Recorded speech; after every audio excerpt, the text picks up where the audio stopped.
Hey, this is Sean Norman, Dreams Achievable Real Estate, coming at you. This is my second video on rehabbing. If you haven't checked out the first one I made on wholesaling, make sure you check that one out. Gives you a pretty good foundation of what we're going to be talking about here. So we're going to jump right into rehabbing.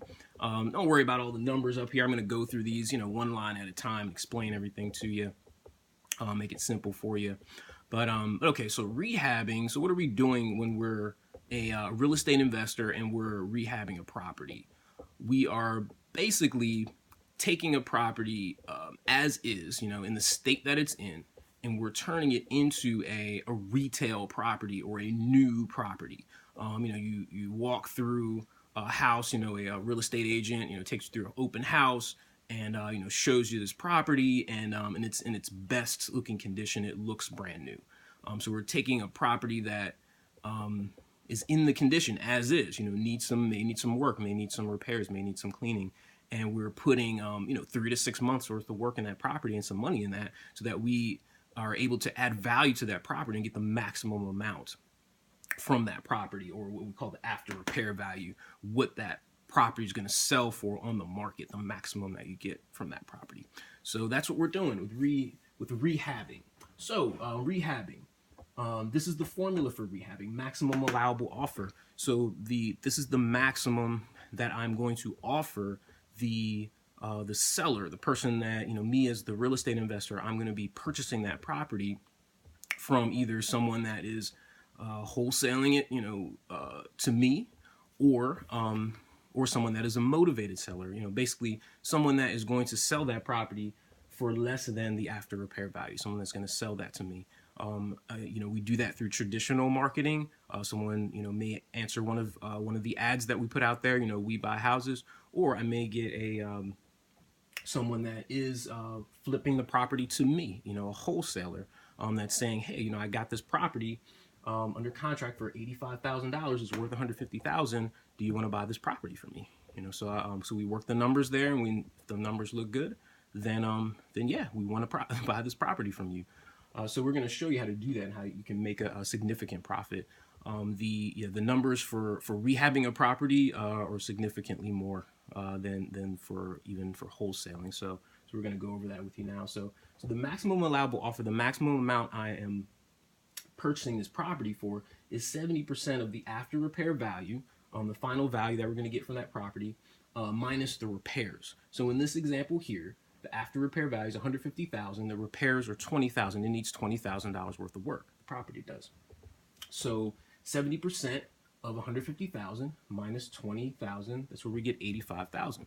So the property owner, that I'm talking to, we're negotiating. They want the maximum that they can get out of the property, but I also have my formula, what I want to make for my profit, and my determination of what the home is worth, and we try to meet, we try to negotiate, and this is the price that I'm going for. I'm not going to pay over that amount, and the property owner may not want to put in the amount of time or expense that it's going to take to get that property to that retail value. So that's, it may be a result of a divorce, or they may have inherited a property, or some other situation, where they want out of that property. So that would be an advantage to them, to get the money for the property and to just, close quickly and then just be done with it. So $85,000 is what I'm going to offer. All right. I'll call here the pre-sale cost, or the total investment. So this is after I've acquired the property. $85,000, we're into it, what we paid for it. Plus, now that we have the property, now that we've acquired it, we've got to put in $20,000 worth of work, and then $15,000 for the cost. We factored in. It's going to take about 10% of the after repair value. This is what the house is finally going to sell for. It's going to take about 10% of that for the holding cost, just from the time that you acquire the property to the time that you sell it. It's going to cost certain things to maintain the property, just extra expenses that are going to be incurred. But the good thing is we've already factored that into our formula. So that is 10%. So $85,000 is what I offered and closed for. $20,000 in repairs and $15,000 in costs. That equals $120,000. That's what I'm into the property for, pre-sale, you know, right before I sell it. This is how much we've invested into it. So I drew this pie over here. You guys like pie? This represents the circle. You know, the circle represents a whole of something, 100% of something. So what it represents is this 150,000. So when everything's said and done, this property is going to sell for 150,000. So this circle sort of represents that.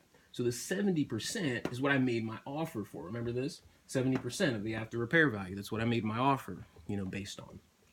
10% is the cost that we are going to incur as we are holding this property and preparing it for sale. So you got 70% and you got 10%. So what's the other 20%? So 70 plus 10 is 80. Then 100 minus 80 is 20. So 20% is going to be your profit. So this represents, so okay, 70 plus 10 plus 20 is 100%. So this should add up to 150. So we're going to break down how all that makes sense. We already got the 70% is the after repair value. The 10% is your cost. So, okay, so let's go back here. Maximum allowable offer plus repairs plus cost is 120,000. So the property is going to sell for 150,000. Remember, it's the after repair value. That's what it's going to sell for. Minus 120 is 30,000. That's where you get your $30,000. And this is profit in your pocket, guys. I mean, this is what you've put up, the 120, and it's selling for 150. So that's $30,000, and we're talking about 3 to 6 months worth of work. I mean, how's that? How's that for a profit for 3 to 6 months worth of work? And this is 25% a return on your investment. This is the 30,000 profit and 120,000 that you put up. So that's 25% return on your investment. That is 20% profit margin. Profit margin, yeah. So this is the profit, and this is what the after repair value is. So it's the profit margin for the ARV after repair value is 20%. So there you go, guys. It's a simple formula. 3 to 6 months, 25% return on your investment. I mean, where else are you going to get that? How's your stock portfolio doing? You know, how are your other investments doing? You know, how's your bank account doing? Nobody else is going to give you that type of return. So yeah, this is Sean again, video 2 signing out.